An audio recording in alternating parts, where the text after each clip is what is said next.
کیا میں تمہیں ان کی خبر دوں جن پر شیاطین نازل ہوتی ہیں؟ وہ ہر تہمت باندھنے والے گناہگار پر نازل ہوتی ہیں۔ وہ سنی سنائی باتیں پہنچاتی ہیں اور ان میں سے اکثر جھوٹے ہیں، اور شاعروں کی پیروی گمراہ لوگ کرتے ہیں۔ بعض مشرکین یہ کہتے تھے کہ نبی کریم صلی اللہ علیہ وسلم آپ کے پاس کوئی جن ہے اور وہ جن آپ کو آ کر باتیں بتاتا ہے، اور نبی کریم صلی اللہ علیہ وسلم یہ سمجھتی ہیں معاذ اللہ الیاذ باللہ کہ یہ میرے پر وحی نازل ہو رہی ہے۔ تو حضور اس جن کی باتیں جو ان سے ہیں وہ ہمیں بتاتے ہیں اور کہتے ہیں کہ یہ تو قرآن نازل ہو رہا ہے۔ اچھا، بعض مشرکین یہ کہتے تھے کہ آپ صلی اللہ علیہ وسلم پر شیطان اترتے ہیں، نبی کریم صلی اللہ علیہ وسلم پر۔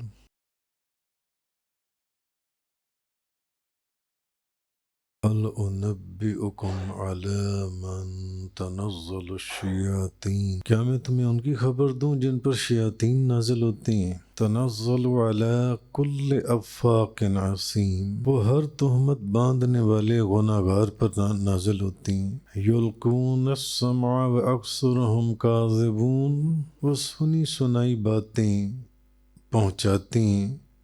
اور ان میں سے اکثر جھوٹے ہیں۔ وَالشُّعَرَاءُ يَتَّبِعُهُمُ الْغَاوُونَ، اور شاعروں کی پیروی گمراہ لوگ کرتے ہیں۔ أَلَمْ تَرَ أَنَّهُمْ فِي كُلِّ وَادٍ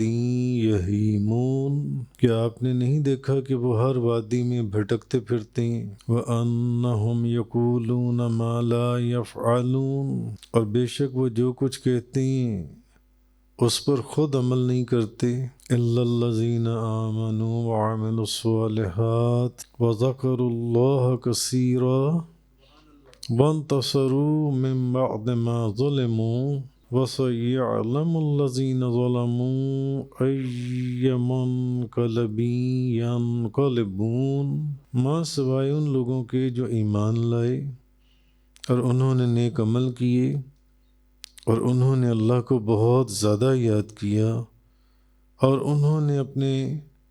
مظلوم ہونے کے بعد بدلہ لیا، اور ظلم کرنے والے ان قریب جان لیں گے کہ وہ کیسی لوٹنے کی جگہ لوٹ کر جاتے ہیں۔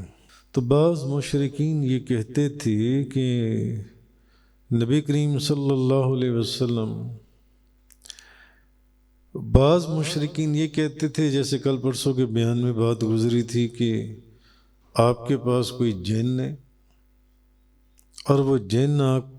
آپ کو آ کر باتیں بتاتا ہے، اور نبی کریم صلی اللہ علیہ وسلم یہ سمجھتی ہیں معاذ اللہ الیاذ باللہ کہ یہ میرے پر وحی نازل ہو رہی ہے۔ تو حضور اس جن کی باتیں جو ان سے ہیں وہ ہمیں بتاتے ہیں اور کہتے ہیں کہ یہ تو قرآن نازل ہو رہا ہے۔ اچھا، بعض مشرکین یہ کہتے تھے یہاں جو اس آیت میں بیان ہوا کہ آپ صلی اللہ علیہ وسلم پر شیطان اترتے ہیں، نبی کریم صلی اللہ علیہ وسلم پر۔ تو اللہ تعالیٰ نے ان مشرکوں کو جواب دیا کہ کیا میں تمہیں بتاؤں کہ شیطان کس پر اترتے ہیں؟ تم میرے محبوب کی بات کرتے ہو، میں تمہیں بتاتا ہوں شیطان کس پر اترتے ہیں۔ شیطان اترتے ہیں بہت بڑے بہتان باندھنے والے پر، گناہگاروں پر، مثلا جیسے کہ مفسرین نے لکھا مسلمہ کذاب وغیرہ، یا کاہنوں پر، جو لوگ کہانت کرتے ہیں، جن کو شیطان اور جن شیطان آ کر آسمانوں کی جھوٹی اور سچی ملی جلی باتیں آ کر بتاتی ہیں۔ تو شیطان جو ہیں یہ فرشتوں سے سنی ہوئی باتیں ان کہانت کرنے والوں کو آ کر بتاتے ہیں، اور ان میں زیادہ تر سب جھوٹے ہیں، کیونکہ وہ فرشتوں سے سنی ہوئی باتوں میں اپنی طرف سے بہت سے جھوٹی باتوں کو میں لا دیتی ہیں، وہ جو ان کاہنوں کے ساتھ شیطان جڑے ہوئے ہیں یا جو جن انہوں نے قابو کیے ہوئے ہیں۔ آگے فرمایا وَالشُّعَرَاءُ يَتَّبِعُهُمُ الْغَاوُونَ، یہ جو شاعر ہیں نا، شاعروں کی پیروی تو گمراہ لوگ کرتے ہیں۔ کیا تم نے نہیں دیکھا کہ شاعر جو ہیں، شاعری کرنے والے، یہ تو ہر وادی میں بھٹکتے پھرتے ہیں، اور یہ تو شاعری کرنے والے جو ہیں یہ تو ایسی بات کہتے ہیں جو یہ کرتے نہیں ہیں۔ اچھا، اب اس آیت کا شان نزول کیا ہے؟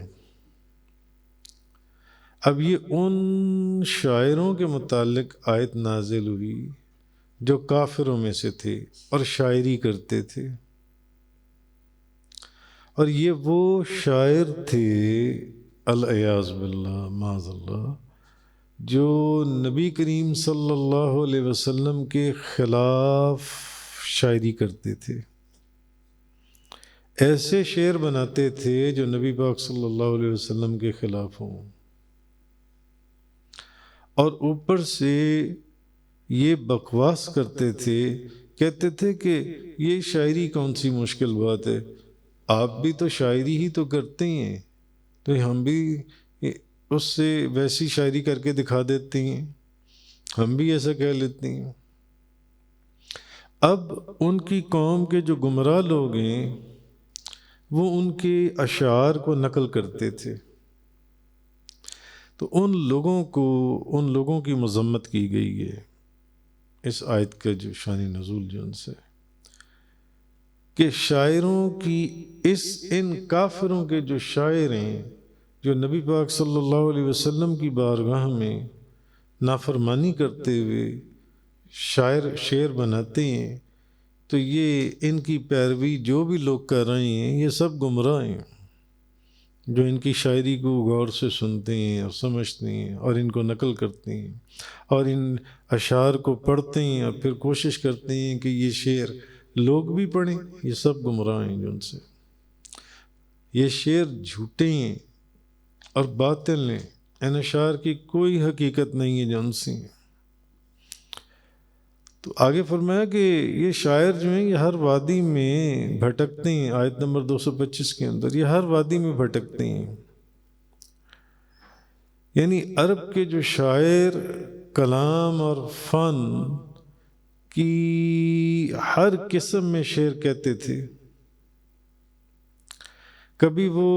اشعار کی صورت میں کسی کی تعریف کرتے ہیں تو کبھی کسی کی مذمت کرتے ہیں، یہ کرتے کیا ہیں؟ کبھی کسی کی تعریف کر رہے ہوتے ہیں اور کبھی کسی کی مذمت اور برائی بیان کرتے ہیں،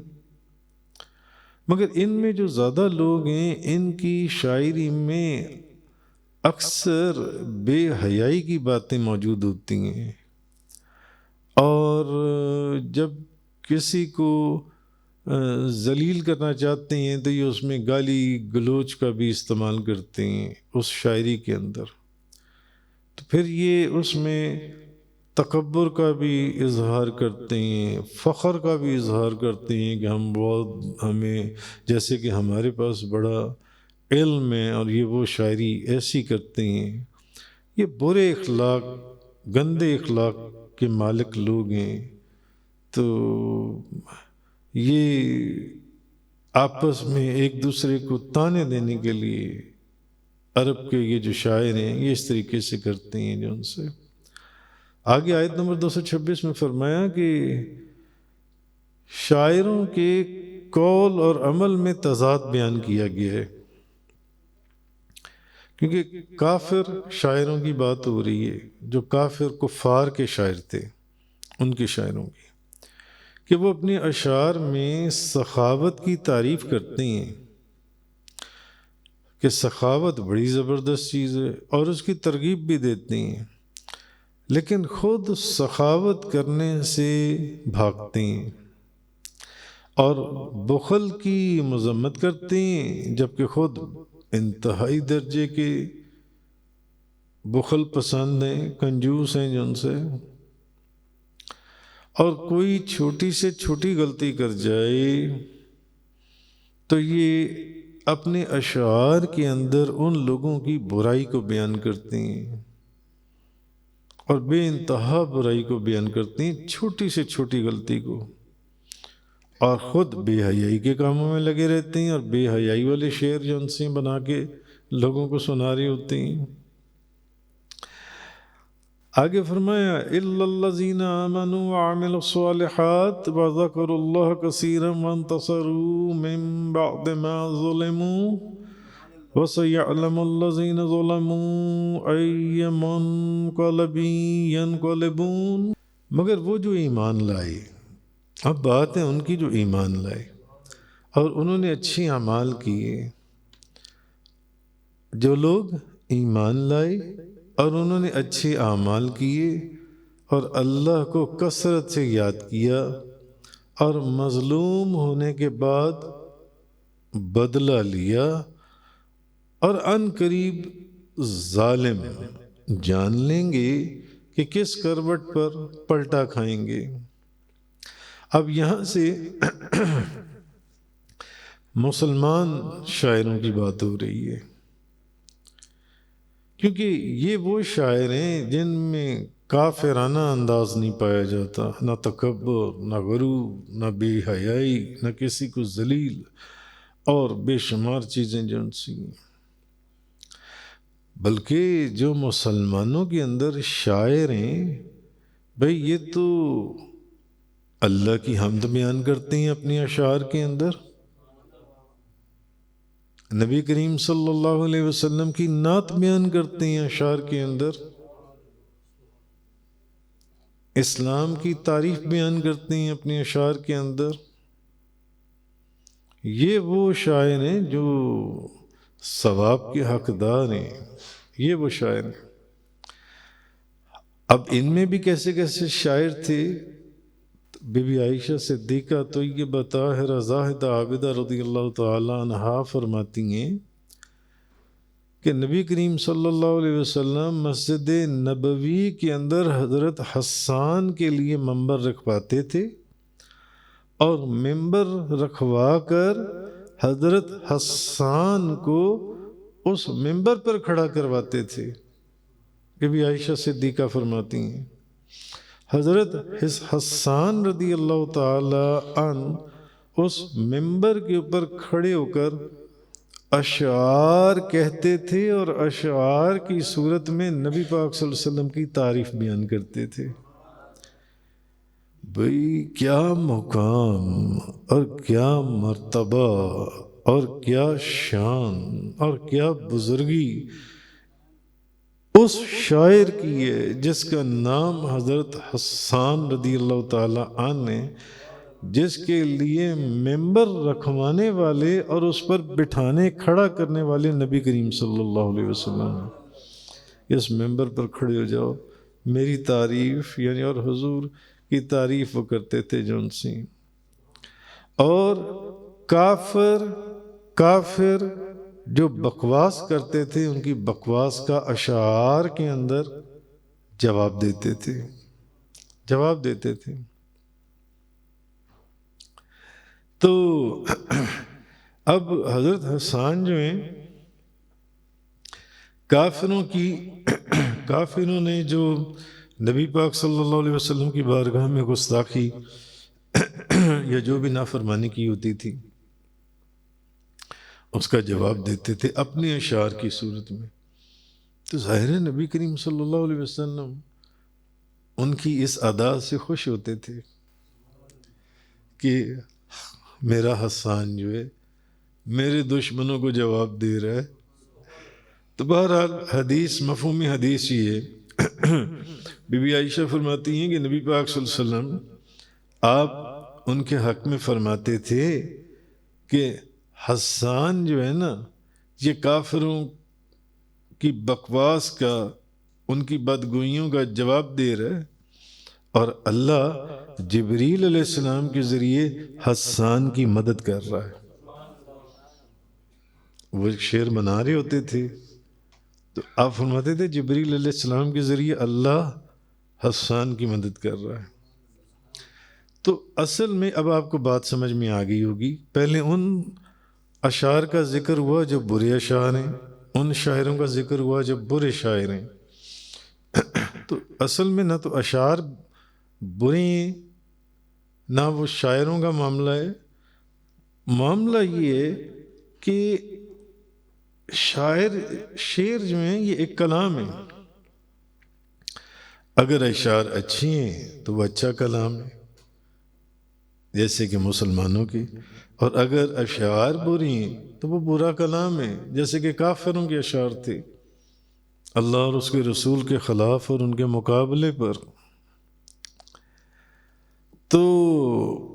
نبی پاک صلی اللہ علیہ وسلم نے فرمایا شعر جو ہے یہ ایک کلام ہے،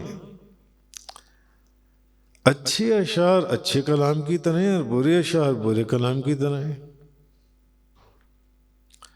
اور حضرت ابی بن کعب رضی اللہ تعالیٰ عنہ سے روایت ہے کہ نبی پاک صلی اللہ علیہ وسلم نے فرمایا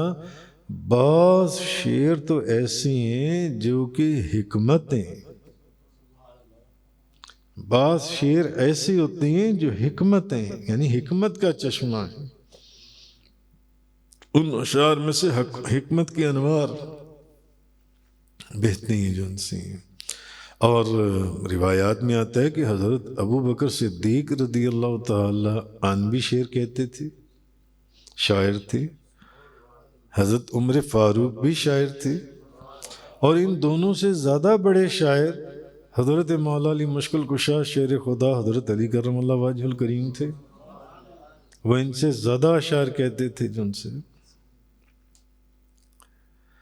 تو بعض صالحین کے لیے شاعری جو ہے وہ اللہ تعالیٰ کو کثرت سے یاد کرنے اور تلاوت قرآن کرنے سے غفلت کا سبب نہ تو بن سکی ہے، بلکہ ان لوگوں نے جب شعر کہے بھی تو ان میں، جیسے کہ میں نے پہلے بات کہی ہے کہ یہ وہ لوگ ہیں جو اپنے اشعار میں یا تو اللہ کی حمد بیان کرتے ہیں یا اللہ کے رسول کی نعت بیان کرتے ہیں، نعت بیان کرتے ہیں، تو جس کی بے شمار مثالیں، اولیاء اللہ کی مثالیں لے لیں، اعلیٰ حضرت عظیم البرکت امام احمد رضا خان صاحب کو لے لیں، مولانا روم کو لے لیں جن کے کلام کو فارسی کا قرآن کہا گیا ہے، مولانا جامی کے کلام کو لے لیں، کیا میاں محمد بخش صاحب کو شاعر نہیں تھے؟ سلطان الہند خواجہ غریب نواز معین الدین چشتی اجمیری کے شاعر نہیں تھے؟ پیران پیر غوث اعظم دستگیر شیخ عبد القادر جیلانی شاعر نہیں تھے کیا؟ زبردست شاعر تھے، کمال ان کی شاعری ہے۔ میرے حضور قبلہ و کعبہ عالم علمی فاضل لزئی عاشق غوث الورا فنا فی المصطفیٰ حضرت علامہ مولانا حاجی محمد یوسف علی نگینہ رضی اللہ تعالی عنہ فنا فی الرسول، انہوں نے کتنی کتابیں نبی کریم صلی اللہ علیہ وسلم کی نعت میں شاعری کے اوپر لکھی، نگینے دے نگینے حصہ اول، نگینے دے نگینے حصہ دوم، ضیاء نگینہ، کئی کتابیں ان کی پرنٹ بھی نہیں ہوئی، کئی کتابیں پرنٹ ہو گئی۔ ان بزرگوں کی شاعری، اس کا تو مطالعہ کرنا چاہیے، اس شاعری کو پڑھنا چاہیے، کیوں؟ کیونکہ نبی کریم صلی اللہ علیہ وسلم کی پھر وہی حدیث مبارکہ بخاری شریف کی کہ نبی کریم صلی اللہ علیہ وسلم نے فرمایا کہ بعض شعر حکمت ہوتی ہیں، وانتصروا من بعد ما ظلموا، یعنی ان کے اشعار میں کسی کی برائی بیان بھی ہوئی ہے تو اس کی وجہ یہ ہے کہ کفار نے مسلمانوں کی اور ان کے پیشواؤں کی جھوٹی برائی بیان کر کے ان پر ظلم کیا ہے، تو ان حضرات نے شعروں کے ذریعے اس ظلم کا بدلہ لیا ہے اور کافروں کو ان کے اشعار کا جواب دیا ہے۔ اور یہ لوگ وہ ہیں جن کو اس کا اجر اور ثواب ملے گا اس شاعری کے اوپر۔ ضروری نہیں ہے کہ بندہ جہاد جو ہے وہ تلوار کے ساتھ ہی کرے، حدیث دیکھیں، حضرت انس بن مالک رضی اللہ تعالیٰ عنہ سے روایت ہے، نبی پاک صلی اللہ علیہ وسلم نے فرمایا کہ تم اپنے مالوں، اپنے ہاتھوں اور اپنی زبانوں کے ساتھ مشرکوں سے جہاد کرو۔ مال سے بھی جہاد کر سکتے ہو، یہ ضروری نہیں ہے کہ صرف تلوار سے ہی جہاد کرنا ہے، مال سے بھی جہاد کر سکتے ہو، اور اگر مال سے بھی نہیں، تلوار سے بھی نہیں، تو حضور نے فرمایا اپنی زبان سے تم جہاد کر سکتے ہو، جہاد کرو۔ حضرت کعب بن مالک رضی اللہ تعالیٰ عنہ سے روایت ہے کہ نبی پاک صلی اللہ علیہ وسلم نے فرمایا مومن جو ہے، مومن وہ اپنی تلوار سے بھی جہاد کرتا ہے اور اپنی زبان سے بھی جہاد کرتا ہے، زبان سے بھی جہاد کرتا ہے۔ تو فرمایا اس ذات کی قسم جس کے قبضہ قدرت میں میری جان ہے، تم اسی شیر سے، یہ جو شیر ہے، ان کفار کو تیروں کے مارنے کی طرح مارتے ہو۔ حضور نے فرمایا یہ جو تم تیر مارتے ہو نا، تمہارے اشعار جو ہیں یہ بھی ان کو تیروں کی طرح لگتے ہیں، مانا یہ بھی ان کو تیروں کی لگتی ہیں۔ تو ان قریب آخری بات جو فرمائی گئی، ان قریب یہ جان لیں گے، یعنی جن مشرکین نے نبی کریم صلی اللہ علیہ وسلم کی معاذ اللہ جھوٹی برائی بیان کی، جھوٹی برائی بیان کی ہے، تو سب جھوٹ، سب بکواس یہ بیان کرتے تھے جن سے، تو یہ مشرکین جن سے ان قریب جاننے والے ہیں، مرنے کے بعد ان کو سب کچھ پتہ چل جائے گا کہ ان کو کس کروٹ اب یہ پلٹا کھائیں گے۔ تو حضرت عبداللہ بن عباس رضی اللہ تعالی عنہ فرماتے ہیں، عنہما فرماتے ہیں کہ یہ لوگ جس پلٹے کی طرف اشارہ فرمایا گیا ہے وہ جہنم کا پلٹا ہے، اور جہنم بہت ہی برا ٹھکانہ ہے۔ تو آج الحمدللہ رب العالمین جو سورۃ الشعراء ہم نے یکم رمضان کو شروع کی تھی، آج سورۃ الشعراء کا اختتام ہوا اور یہ سورت مکمل ہوئی 227 آیتوں کے اوپر۔ کل انشاءاللہ سورۃ النمل اس کا آغاز ہوگا۔ وآخر الدعوانا ان الحمدللہ رب العالمین۔ تفسیر قرآن کا یہ لیکچر انگلش میں سننے کے لیے براہ کرم ڈسکرپشن میں موجود لنک پر کلک کریں۔